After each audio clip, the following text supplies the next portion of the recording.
এখানে এই যে স্ট্যাচুটা কুরুক্ষেত্র রং যুদ্ধের স্ট্যাচুটা এখানে সরকার একটু করে রেখে দিয়েছে। মাঠটা পুরো ফাঁকা নেই, পাশে দেখছি কাত্যায়নী দেবী মন্দির, আর দূরে দেখতে পাচ্ছি অসংখ্য মন্দির।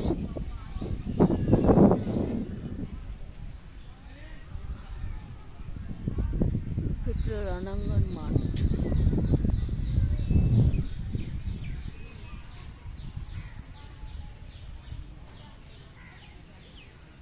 কুরুক্ষেত্র যুদ্ধের মাঠ। এটা কি স্ট্যাচু?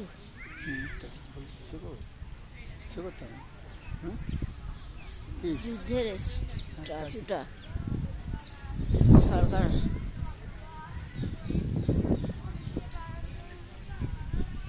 রেখেছেন।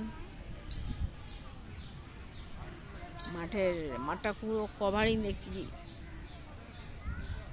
অনেকটা ওদিকটা যেতে হবে, আজকে হয়তো যেতে পারবো না। অসংখ্য মন্দির রয়েছে, সব মাঠ আর ফাঁকা নেই, পুরোটাই মন্দির।